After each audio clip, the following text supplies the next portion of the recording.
Hey guys, we are back. I'm really getting good at this, so hopefully, I can continue with the what do you call it? The record, the streak. That's the word I'm looking for. But hey guys, welcome back to my channel, Joy Serendipity. If you are new here, don't forget to like, subscribe, comment, share, because today we're talking about a very important topic. Toxic relationships and how to set healthy boundaries and how to protect your peace, because that's important. I also talk about this on my blog, but I'll discuss that at the end. But yeah, relationships should uplift you, not drain you. But sometimes we don't recognize toxicity until we're deep in it. So let's talk about, the red flags and the warning signs, and most importantly, how to set boundaries and walk away when necessary. Again, if you're new here, hit that like and subscribe button, and so you don't miss out on videos like this. Also, I do have a new book coming out. I'll discuss that at the end as well, but stay tuned.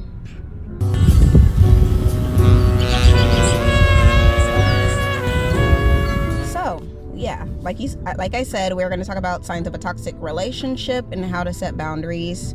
Something I feel like a lot of people need to learn in order to prevent themselves from getting hurt. Like, you're obviously going to get hurt, but yeah, definitely do what you can to protect yourself.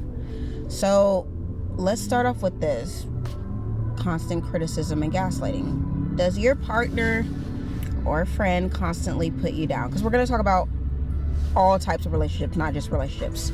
Does your partner or friend constantly put you down, even in a joking manner? Because like I said, there's always a little truth in every joke, despite what people like to say. They'll say like, "Oh, you're getting fat." I'm just joking. It's not a joke, but thanks. Like, have you ever had that happen? Do they make you question your own reality? Like, you're expressing how something they said or did made you feel, and they said, "That never happened." Or, "You're making things up. You're too sensitive. You're crazy for thinking that." That's a red flag. If someone is always making you feel like you're the problem and invalidates your feelings, it's called manipulation. So when it comes to that, because I've dealt with that, someone always trying to change how the story went, even though we both know the truth, this is how you're going to handle that. So this is boundary tip. Call it out. You're going to say, "Hey, I don't appreciate being spoken to that way. My feelings are valid." And that's that. That's a complete sentence. And if they refuse to respect that, it's time to distance yourself. They're going to be rewarded with your absence. That's going to hurt just as much as like fighting or whatever. We're not going to do that. You're going to reward them the behavior of crossing your boundary with your absence, because clearly they can't respect your boundary.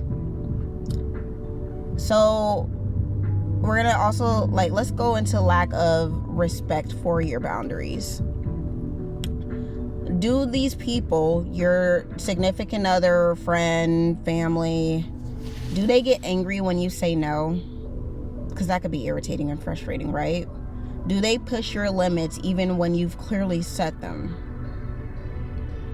Example, you say you need space, but they keep calling, texting, or showing up uninvited. Or you're saying you need to relax or rest because you've been overworking yourself, and they constantly ask you what to do something, or trying to use your free time as a time for you to do something for them. That's a red flag. Sorry. Healthy relationships respect boundaries. Toxic ones ignore them. It's just that simple. Here's a boundary tip for that. Be clear and firm and say, "Hey, I need space, and I expect you to respect that." Or if you're resting, "Hey, I need to recharge. If I'm not recharged, I can't show up as my best self." And it's going to affect both of us if you continue to ask me to do something. If they can't respect that, then you gotta bounce, because that's a red flag that they can't respect that. You need to be your greatest self, or you need to have your space. You know what you need in order to show up as your best self, and if they can't respect you doing those steps in order to show up as your best self, that's not only selfish, but they're not thinking in the long run. So let's go into another one. This is a big one. You feel drained instead of fulfilled when you're around them. After spending time with people, do you feel emotionally exhausted and mentally exhausted instead of happy? Like, when I hang out with certain friends, I'm like, oh my goodness, I needed this. Like, I can relax from the stressful and, things that I deal with on a daily basis, and I get to hang out with my people who make me feel great and help me recharge. If you're not feeling that way after hanging out with your friends, you need to raise an eyebrow. Do you feel like you're constantly walking on eggshells with these people? Red flag. If someone is draining your energy, controlling your emotions, and making you feel anxious, because a lot of people deal with anxiety, me myself, then it's not love, it's toxicity. Here's a boundary tip: limit your time with them. Protect your energy. By limiting your time, like, instead of going to dinner, maybe like grab coffee and shorten your time that you spend with them. Like I said in my last video, time is a non-renewable source. You should do with your time what you want to do outside of work, because you need to work. Unfortunately, that's the way society is set up. But yeah, the time that you have, limit with the people who drain you. Another thing is they isolate you from your friends and family. Why do you need to hang out with them? I'm the only person you need. Now, ladies, I gotta call us out on that, because a lot of the times I see women trying to isolate their husbands or boyfriends from their family and friends, and the excuse is, why do you need them if I'm your best friend? Like, no, that's not. You need several relationships to get through this life. That's very controlling if you just want them to be with you and only you. So after, like, they're saying that, like, do they get jealous when you spend time with others? It doesn't even have to be someone of the opposite sex. Do they get jealous when you're with your bros? Or do they get jealous when you go out with the girls? Or when you want to be with your friends? If this is a family dynamic, does your family say, oh, you're always with your friends? If that's where you feel at peace, then what's the problem? Do they make you feel guilty for having a life outside of them? Trust me, I've dealt with that. That's a red flag. Isolation is a classic toxic trait. If someone is trying to separate you from your support system, they are controlling you. So here's a boundary tip. Say, I need time with my friends, or I need time with my family, or I need time with my person, and I won't tolerate guilt tripping. So if you have a problem with that, there's the door. Next, this is a big one I talked about in my last video. Love bombing and extreme highs and lows. Do these people shower you with love, gifts, and compliments, only to disappear or become mean?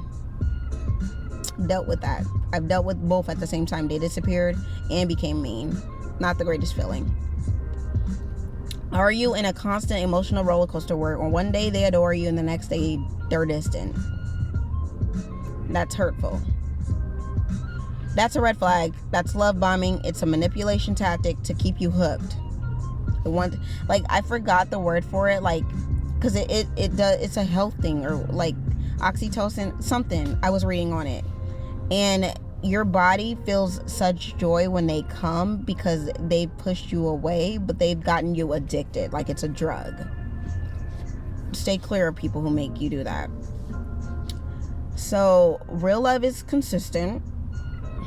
So here's a boundary tip. Watch for the patterns first, because you're going to notice them. If someone is only kind when they want something, it's time to detach and drop them. Like a bad habit. So, how to protect boundaries with yourself and protect yourself. Because you need to set boundaries with yourself as well. Be clear and direct. Toxic people thrive on confusion. State your boundaries plainly.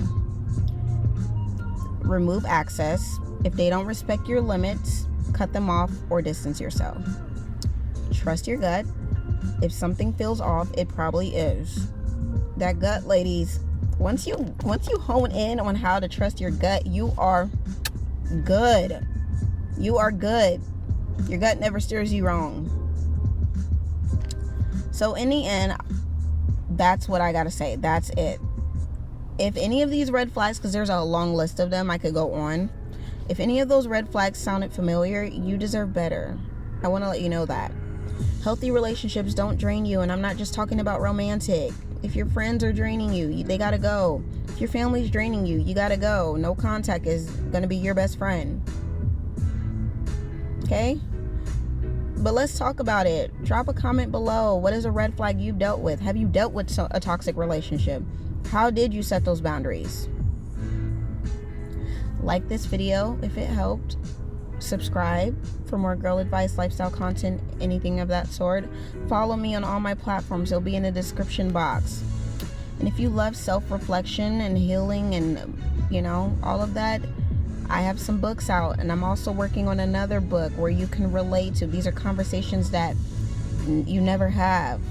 Words left unsaid. That's my next book that's coming out. You don't want to miss that. Hit the notification bell so you don't miss out on anything else. And I love you all. Thanks for supporting me. I'm going to try to do better and get more content out. I love you guys.